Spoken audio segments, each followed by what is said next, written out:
Me llamo Carlos, y si me hubieras preguntado hace 6 meses cómo estaba mi vida, habría respondido que era perfecta. Tenía un trabajo estable, un grupo de amigos cercanos y una novia con la que llevaba casi 3 años. Susie era, al menos para mí, el tipo de mujer que cualquiera soñaría tener a su lado. Carismática, guapa, de sonrisa contagiosa, capaz de iluminar una habitación entera con su simple presencia. Y entre todos mis amigos, Alan era como un hermano. Lo conocía desde la secundaria, habíamos pasado juntos borracheras, partidos de fútbol, días de hambre en la universidad y noches sin dormir planeando el futuro. Si yo confiaba en alguien ciegamente, era en él. Por eso jamás imaginé que serían ellos dos quienes me clavarían el cuchillo más profundo. Todo empezó con un detalle insignificante, una de esas cosas que cualquiera pasaría por alto. Un sábado por la tarde, Susie me dijo que se quedaría en casa porque estaba cansada, que necesitaba dormir temprano. Yo lo acepté sin cuestionar, pero más tarde, cuando salí con Alan a tomar unas cervezas, él se mostró nervioso, distraído, con el celular pegado a la mano. No le di importancia, hasta que, al despedirnos, noté el olor en su chaqueta. Un perfume dulce, femenino, el mismo que Susie usaba. El corazón me dio un vuelco. No quise pensarlo demasiado, no quise armar teorías sin pruebas, pero esa noche, cuando llegué a casa y vi a Susie profundamente dormida, con el maquillaje borrado pero el cabello oliendo igual que la chaqueta de Alan, supe que algo no encajaba. Los días siguientes empecé a mirar lo que nunca había querido mirar. Susie sonreía distinto al celular, como si leyera chistes privados. Alan se ponía excusas cada vez más tontas para desaparecer un par de horas.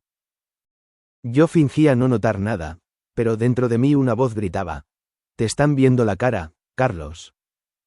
Así que hice lo que tenía que hacer. Empecé a juntar piezas. Primero, revisé horarios. Luego, patrones. Susie decía que iba al gimnasio a las 6, Alan siempre salía a correr a la misma hora. Encontré recibos de Uber en su bolsa, direcciones que no tenían sentido.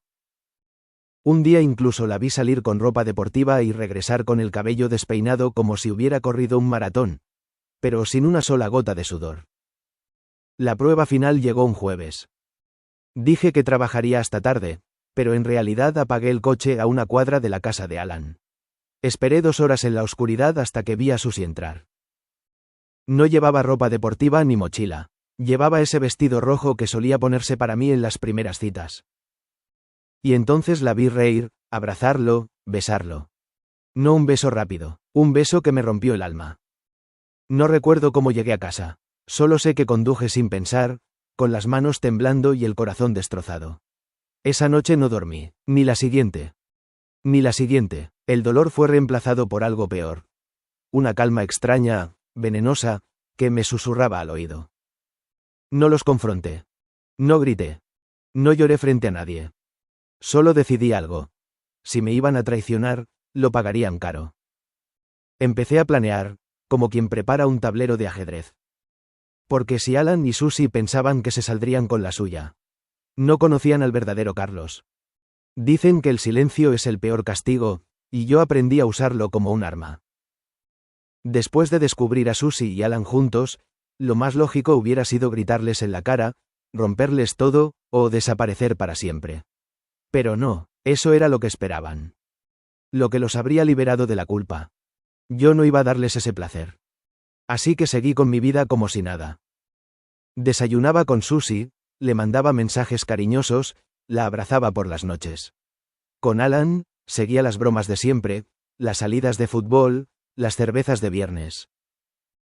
Sonreía, fingía, y cada vez que lo hacía, dentro de mí crecía un monstruo que se alimentaba de su propia calma. Ellos se confiaron. Ese fue su error.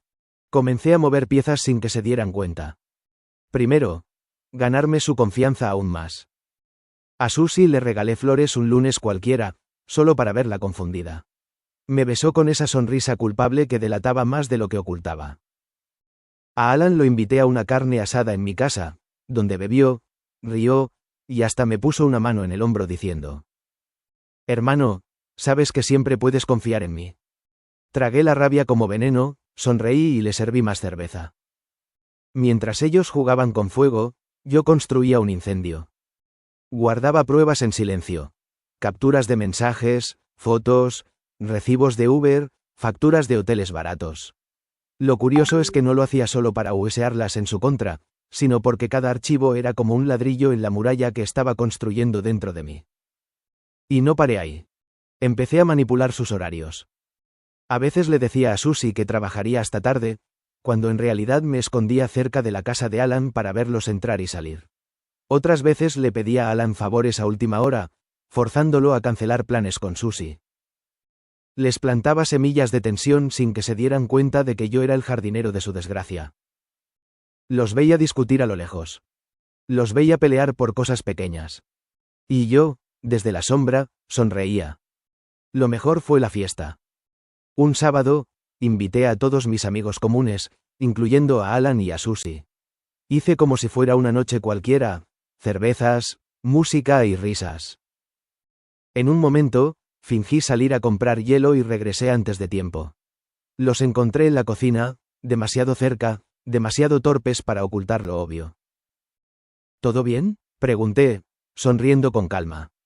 Ellos se apartaron como adolescentes nerviosos. Sí, claro, todo bien. La incomodidad en sus rostros fue un banquete para mí. Esa noche, mientras todos reían en la sala, ellos apenas podían mirarme a los ojos. Yo no necesitaba confrontarlos todavía. No necesitaba arruinar nada. Quería que se sintieran seguros. Quería que creyeran que eran más listos que yo. Quería que se hundieran más y más en su propio pantano. Porque cuando llegara el momento, no iba a quedarme con una simple revancha. Yo quería destruirlos. Si algo aprendí en todo este tiempo es que la paciencia es un arma letal. El que se desespera pierde, y yo no pensaba perder. Para Susie y Alan, yo seguía siendo el mismo Carlos de siempre, cariñoso, bromista, confiado. Pero la verdad es que ya no existía ese hombre. Lo que quedaba era alguien más frío, alguien que ya no creía en el amor ni en la amistad, sino en la venganza calculada. Comencé por las grietas. Las grietas pequeñas que, con el tiempo, se vuelven fracturas imposibles de reparar. A Susie le hacía preguntas inocentes que sonaban como amor, pero eran cuchilladas escondidas. ¿Y qué hiciste ayer en el gimnasio? ¿Te quedaste más tiempo? Ella se tensaba, balbuceaba excusas, y yo solo sonreía, besándole la frente como si nada. Con Alan, jugaba el papel de mejor amigo. Lo emborrachaba, lo escuchaba quejarse de estar cansado, o estresado por cosas que no podía contar. Yo asentía, le daba palmaditas en la espalda y le repetía: Tú tranquilo, hermano, yo siempre estaré para ti. Y lo decía con una calma tan convincente que hasta yo me creía mis propias mentiras. La tensión crecía y yo la alimentaba con pequeñas provocaciones. Una vez, en un grupo de amigos, mencioné sin querer un hotel de paso, el mismo al que sabía que ellos iban. El silencio que cayó en la mesa fue tan delicioso que tuve que fingir un ataque de tos para ocultar mi sonrisa. Otra noche, al salir con todos, me acerqué a Alan y le dije en tono de broma: Cuídate de las mujeres, hasta las más cercanas pueden apuñalarte. Vi cómo se le geló la mirada un segundo antes de soltar una carcajada forzada.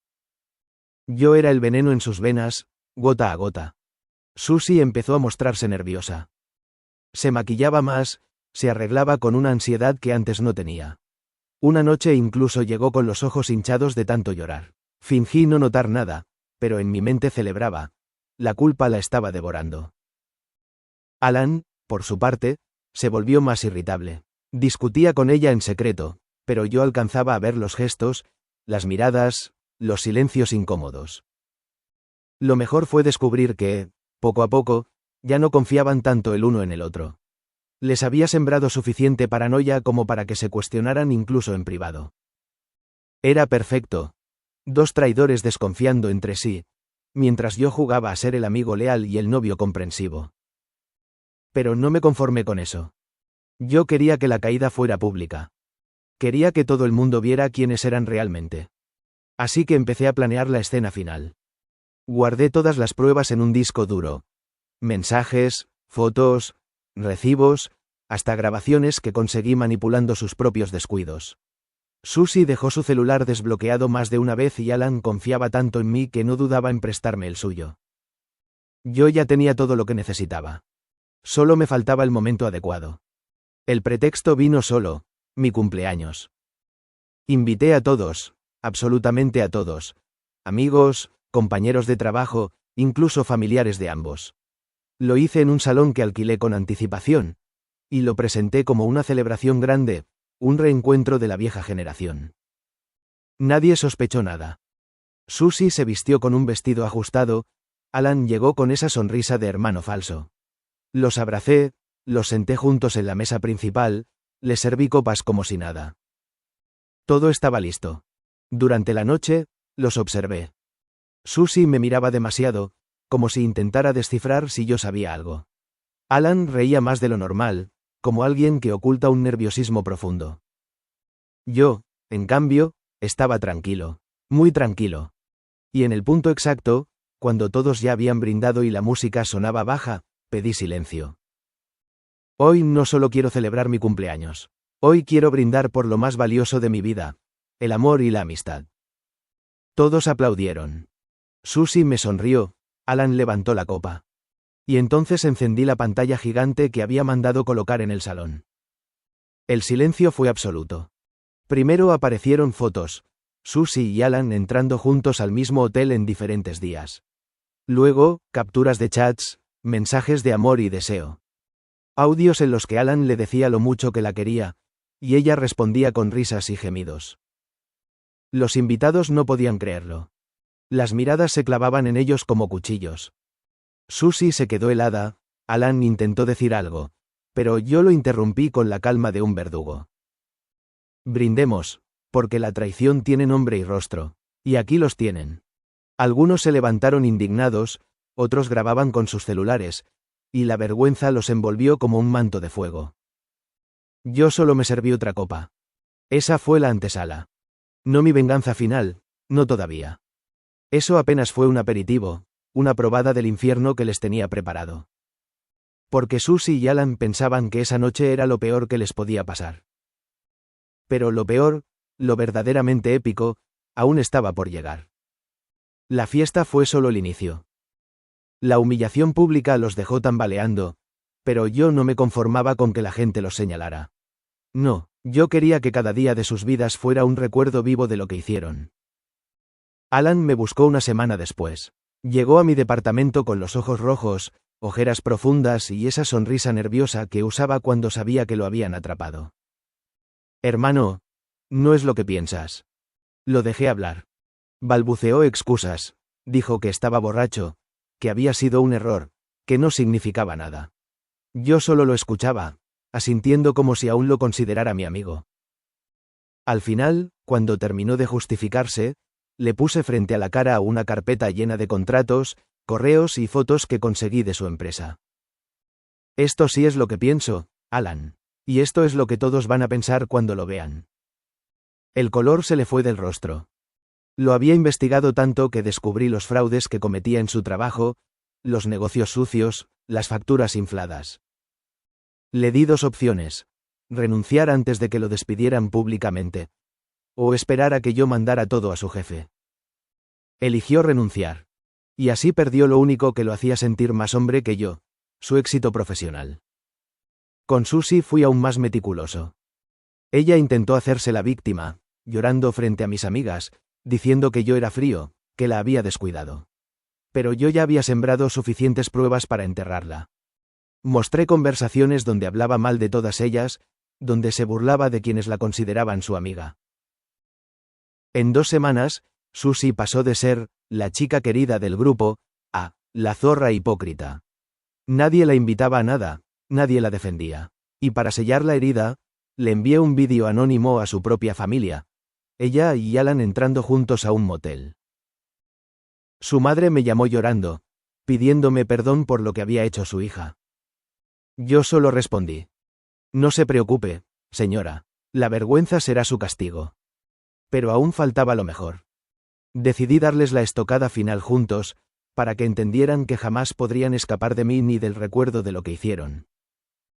Los cité en un café, con un correo anónimo. A ambos por separado les hice creer que el otro quería hablar de reconciliación. Y cuando llegaron, se encontraron frente a frente. El silencio fue incómodo, lleno de odio y vergüenza. Yo los observaba desde una mesa cercana, con el rostro cubierto por una gorra. Susie habló primero. Tú tienes la culpa. Alan la interrumpió. Tú insistías en vernos, yo quería dejarlo. La discusión escaló en segundos. Insultos, reproches, lágrimas. La gente del lugar los miraba con asco. Y justo cuando el escándalo llegó a su punto más alto, el televisor del café, controlado por un USB que dejé preparado, proyectó las mismas pruebas de la fiesta, pero esta vez con un detalle nuevo. Grabaciones de audio donde se escuchaban planeando cómo ocultar su relación de mí, riéndose de lo fácil que era engañarme. Las risas en el audio fueron como cuchillas. La gente en el café los acribilló con miradas de desprecio. Yo apagué mi café, dejé el dinero en la mesa y me marché. Desde ese día, sus vidas fueron ruina. Alan no consiguió trabajo en meses. Nadie quería contratar a alguien con antecedentes de fraude. Terminó bebiendo solo en bares baratos, con la mirada perdida, como un perro apaleado. Susie fue expulsada de todos sus círculos sociales, incluso sus propios padres la rechazaron. La vi una vez en la calle, demacrada, con la mirada vacía, y me sonrió con un rastro de odio. Yo no respondí, solo seguí caminando. Mi venganza estaba cumplida. No necesitaba golpearlos, no necesitaba sangre. Bastaba con destruir lo que los hacía sentir poderosos, su reputación, su confianza, su orgullo. Ellos me habían quitado el amor y la amistad.